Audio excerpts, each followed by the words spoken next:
বাস মালিকদের গড়িমসির কারণেই রাজধানীতে বন্ধ হচ্ছে না সিটিং সার্ভিস ও গেট লক পদ্ধতি। তাই বিভিন্ন রুটে নেওয়া হচ্ছে বাড়তি ভাড়া। রোববার থেকে সিটিং সার্ভিস ওয়েবিল বন্ধ করতে মালিক সমিতি নির্দেশ দিলেও তা কার্যকর হয়নি। যাত্রীরা বলছেন সর্বনিম্ন ভাড়া 10 টাকা হলেও গেট লক সিটিংয়ের নামে তাদের কাছ থেকে নেওয়া হচ্ছে দ্বিগুণ ভাড়া। সব পরিবহনই চলছে একই নিয়মে। চালক ও তার সহকারীরা বলছেন সংশ্লিষ্ট পরিবহন কোম্পানি থেকে সিটিং সার্ভিস ও বাড়তি ভাড়া নিতে নিষেধ করা হয়নি। পাশাপাশি ওয়েবিল অনুযায়ী পথে পথে চাঁদা দিতে হচ্ছে তাদের। এর আগে 2017 সালেও সিটিং সার্ভিস বন্ধের উদ্যোগ নেওয়া হলেও তা কার্যকর হয়নি। এদিকে বন্দরনগরী চট্টগ্রামেও সিটিং সার্ভিসের নামে বেশি ভাড়া নেওয়া হচ্ছে। সরকারি নির্ধারিত ভাড়ার চেয়ে বেশি নেওয়ার অভিযোগ করছে যাত্রীরা।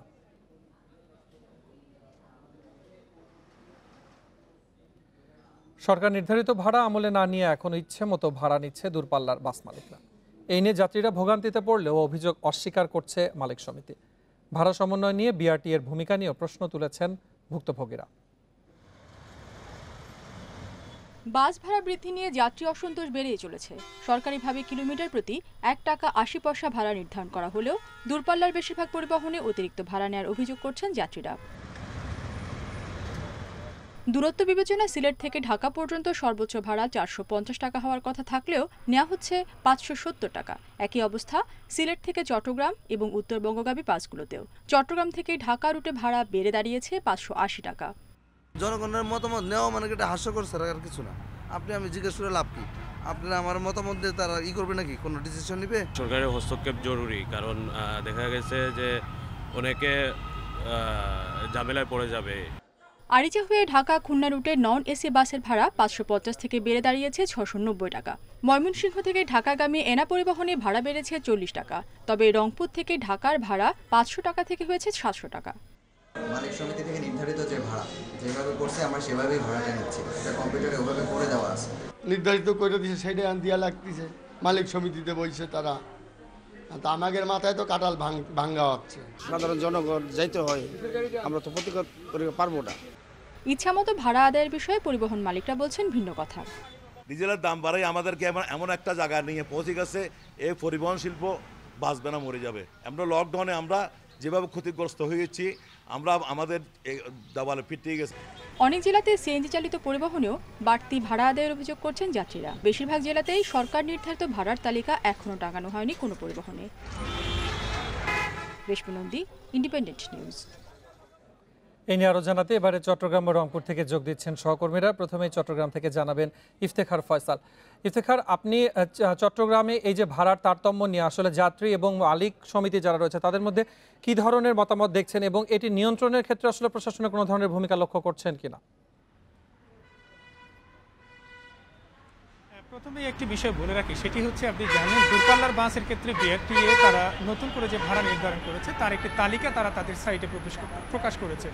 আমরা দেখেছি সেখানে যে চট্টগ্রাম থেকে ঢাকার দূরত্ব বিবেচনা এবং যে টোলগুলো তারা প্রদান করে সেই টোল বিবেচনায় রাখা হয়েছে 567 টাকা করে প্রতি যাত্রীর জন্য ভাড়া নির্ধারণ করা হয়েছে।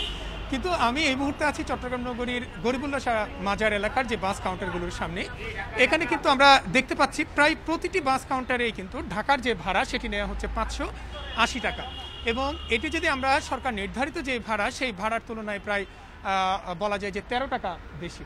তো একই ধরনের চিত্র কিন্তু আমরা চট্টগ্রাম নগরী থেকে যে বিভিন্ন জায়গার যে দূরপাল্লার যানবাহনগুলো চলে সেখানে কিন্তু প্রায় সবখানেই একই ধরনের চিত্র আমরা দেখতে পেয়েছি।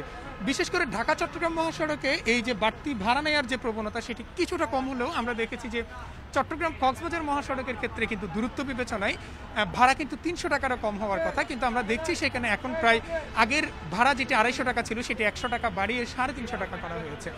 তো এই যে কি কারণে ভাড়াগুলো বাড়ানো হয়েছে এটি নিয়ে কিন্তু আমরা কোনো কাউন্টারগুলোতে কিন্তু কোনো সদুত্তর কিন্তু নেই। যদিও ঢাকায় যেই ঢাকা চট্টগ্রাম রুটে ভাড়া বাড়ানোর ক্ষেত্রে আমরা অধিকাংশ কাউন্টারে কোনো জবাব না পেলেও আমরা একটি পরিবহনের একজন কর্মকর্তা তিনি জানাচ্ছিলেন সরকার যেই বাসের যেই ভাড়াটি নির্ধারণ করেছেন সেটি হচ্ছে একটি বাসের 40 আসন বিবেচনায়, কিন্তু তারা যেই বাসগুলো চালায় সেগুলো অনেক সময় দেখা গেছে যে 28 থেকে 30 আসনের হওয়ার কারণে তারা কিন্তু যেই টোলের পরিমাণটি কিছুটা যাত্রী প্রতি বেড়ে যায়, যার কারণে তাদেরকে বাড়তি ভাড়া নেওয়া হয়। কিন্তু কক্সবাজারের ক্ষেত্রে তাদের কোনো সদুত্তর নেই। তো একই ধরনের চিত্র কেবল দূরপাল্লার যানবাহন নয়, একই ধরনের চিত্র আমরা দেখেছি নগরের অভ্যন্তরে যেসব যানবাহনগুলো চলাচল করে সেই ক্ষেত্রে।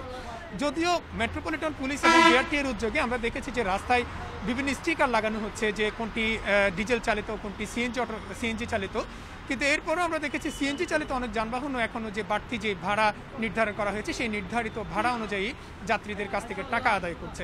তো এই বিষয়গুলো তদারকির জন্য যদিও বিআরটি এর বিভিন্ন অভিযান গত কয়েকদিন ধরে আমরা চলতে দেখছি, কিন্তু বেশিরভাগ ক্ষেত্রে এই অভিযান সীমাবদ্ধ ছিল যে সিএনজি চালিত কোনো যানবাহন যে কোনো বাড়তি ভাড়া নিচ্ছে কিনা এতটুকুই সীমাবদ্ধ ছিল। কিন্তু দূরপাল্লার যে যানবাহনগুলোতে সরকার নির্ধারিত ভাড়ার চেয়ে যে বেশি ভাড়া নেওয়া হচ্ছে এই বিষয়গুলো নিয়ে কিন্তু কোনো অভিযানের খুব একটা তৎপরতা কিন্তু আমরা দেখতে পাইনি।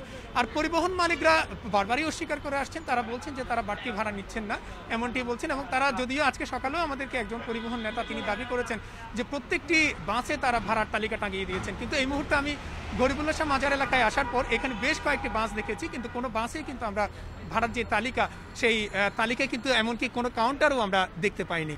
তো এই ধরনের একটি পরস্পর যে বৈপরীত্যমূলক অবস্থানের মধ্যেই আমরা দেখেছি যে যাত্রীরা নানা ভোগান্তির শিকার হচ্ছে এবং তারা অনেকটাই তাদের গন্তব্য যেতে তাদের যে বাস মালিকদের যে নির্ধারণ করে দেওয়া ভাড়া সেটি দিতে তারা বাধ্য হচ্ছেন। এবং তারা যাতে এই সমস্যা থেকে সুরাহা পান এবং এই সমস্যা থেকে মুক্তি পান সেজন্য সরকারের যেসব তদারকির জন্য দায়িত্বে নিয়োজিত প্রশাসন রয়েছে তারা যাতে আরও সক্রিয় হন এবং বাস কাউন্টারগুলোতে নিয়মিত এই যে তদারকি কার্যক্রম যে অব্যাহত রাখেন এমনটি তারা দাবি তুলেছেন। তো এই ছিল মোটামুটি চট্টগ্রামের খবর। চট্টগ্রাম থেকে যোগ দিয়েছিলেন সহকর্মী ইফতেখার ফয়সাল। এই মুহূর্তে আমাদের সাথে আছেন রংপুর থেকে যোগ দিবেন সহকর্মী নজরুল ইসলাম। নজরুল, আমরা চট্টগ্রামের বিষয়ে যেমনটি জানছিলাম যে সেখানে দুটি রুট রয়েছে, চট্টগ্রাম কক্সবাজার এবং চট্টগ্রাম ঢাকা, এবং দুটি জায়গাতেই এই ভাড়ার তারতম্য রয়েছে। একইভাবে আসলে রংপুর থেকে উত্তরবঙ্গগামী এবং রংপুর থেকে ঢাকাগামী ভাড়ার পার্থক্য আপনি কেমন দেখছেন এবং সেই ভাড়া বৃদ্ধির ক্ষেত্রে তারা আসলে কি কি ধরনের বক্তব্য রাখছে মালিক সমিতির পক্ষ থেকে, বিস্তারিত জানাবেন আমাদেরকে। আমি ইফতেখার ফয়সালের যে বক্তব্যটি শুনলাম, আসলে ওখানে কিন্তু আমরা দেখেছি যে ভাড়ার সংখ্যাটা বাড়ানোর সংখ্যাটা কি আসলে কম, রংপুরে কিন্তু বেশি। আমরা দেখেছি রংপুর থেকে ঢাকার যে দূরত্ব এই দূরত্ব অনুযায়ী কিন্তু ভাড়া বাড়তি হওয়ার কথা ছিল 100 টাকা, সেখানে কিন্তু 200 টাকা নেওয়া হচ্ছে। আর একটা বিষয় জানিয়ে রেখেছি, এটি আসলে বাস মালিক কর্তৃপক্ষ সেটি কিন্তু করেছেন, এটিকে আসলে বলা হচ্ছে শ্রমিকদের পক্ষ থেকে। শ্রমিকরা দাবি করছেন যে তাদের কিন্তু কোনো বেতন বাড়া হয়নি এবং তারা অর্থাৎ বাস মালিকরা তারা কিন্তু ভাড়া বাড়িয়ে দিচ্ছেন, তাদের সঙ্গে যাত্রীদের যে বিতন্ত এটা কিন্তু হয়ে থাকে রাস্তাঘাটে, এটি আসলে বলা হচ্ছে শ্রমিকদের পক্ষ থেকে। এবং যারা যাত্রী রয়েছেন তাদের দাবি রয়েছে যে এই যে ভাড়া বাড়ার কারণে এটি কিন্তু যে ভাড়া বাড়াক, তেলের দাম বাড়াক, যেটি বাড়াক না কেন সবকিছু অর্থাৎ জনগণের উপরেই কিন্তু এটি অর্থাৎ বর্তায়, অর্থাৎ জনগণে কিন্তু এটি দিয়ে থাকে। তবে আমি যদি একটু দেখাই যে চিত্র, রংপুর বাস টার্মিনাল রয়েছে, এটি কেন্দ্রীয় বাস টার্মিনাল, এখান থেকে কিন্তু ঢাকা, চট্টগ্রাম অর্থাৎ সিলেটের যে গাড়িগুলো এখান থেকে যায়। তাই ভাড়া অনুযায়ী আমি দেখেছি যে ঢাকার ভাড়া আগে ছিল 490 টাকা কি 500 টাকা, এখন কিন্তু সেটি হয়েছে 700 টাকা, অর্থাৎ 200 টাকা বাড়িয়ে দেওয়া হয়েছে। কিন্তু এটি 15 টাকা তেলের লিটার অনুযায়ী বাড়তি অনুযায়ী। তবে সব মিলিয়ে আমি দেখি আরেকটা বিষয় জানিয়ে রেখেছি, এখানে কিন্তু অনেক গাড়ি চলে কিন্তু সিএনজিতে, সিএনজি গাড়ি কিন্তু এখনো ভাড়া নির্ধারণ করা হয়নি, কিন্তু সেটি কিন্তু যে ভাড়া আগের যে ভাড়া সেই ভাড়ায় কিন্তু নেওয়া হচ্ছে।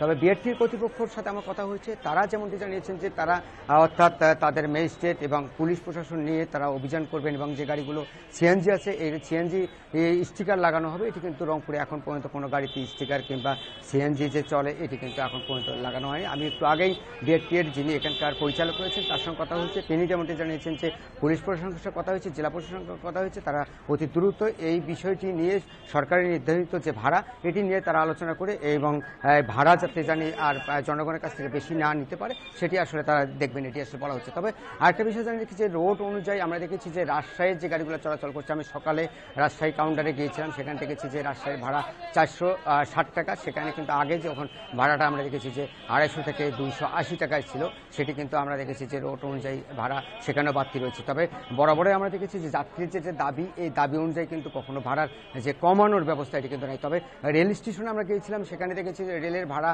না বাড়ার কারণে এবং আগের ভাড়া থাকার কারণে সেখানে উপচে পড়া ভিড় মানুষ কিন্তু রেলে যাতায়াত করতে। তারপরে কিন্তু আমরা দেখেছি রংপুর থেকে একটি ট্রেন চলার কারণে কিন্তু সেখানে যাত্রীরা সিট পাচ্ছে না, কিংবা তাদের সিট যে আসন এটি কিন্তু তা না পাওয়ার কারণে বাসেই তাদের যেতে হয় ঢাকা, চট্টগ্রাম, সিলেটে। এটি আসলে যাত্রীরা তারা দাবি বলছেন যে তারা খুব দুর্ভোগে এবং কষ্টে রয়েছেন ঢাকা থেকে যাতায়াত বিষয়গুলো নিয়ে। এদিক দিয়ে তো রাস্তার যে যানজট থাকে এবং ঢাকাতে যেতেই রংপুর থেকে প্রায় 12 থেকে 13 ঘন্টা সময় লেগে যাচ্ছে এখন বিভিন্ন জায়গায় জামে পড়ার কারণে। এই কারণেই কিন্তু যাত্রীদের আরেকটা দুর্ভোগ এবং ভোগান্তির শিকার হতে হচ্ছে। তবে সব মিলিয়ে জানা গেছে যেটি, অর্থাৎ মালিক শ্রমিক যে বৈঠক করেছেন, এই বৈঠকের পরে কিন্তু শ্রমিকরা কিন্তু মালিকের কাছে দাবি করছেন, আমি একটু আগে শ্রমিকের নেতার সঙ্গে কথা বলেছি, তারা দাবি করছেন যে তাদের বেতন বাড়ার জন্য এবং তাদের যে পরিশ্রমের যে মজুরি এটি বাড়ার জন্য, কিন্তু তা বাড়া নেই, আগে যা ছিল তাই কিন্তু এখনো আছে। সব মিলিয়ে দেখা যাচ্ছে যে লাভবান হচ্ছে এক শ্রেণীর মালিক, যারা বাস মালিক তারা, আর দুর্ভোগে পড়ছেন যাত্রীরা এবং শ্রমিকরা। নজরুল ইসলাম এবং ইফতেখার ফয়সাল, আপনাদের দুজনকে ধন্যবাদ জানাচ্ছি আমাদের সাথে যোগ দেওয়ার জন্য।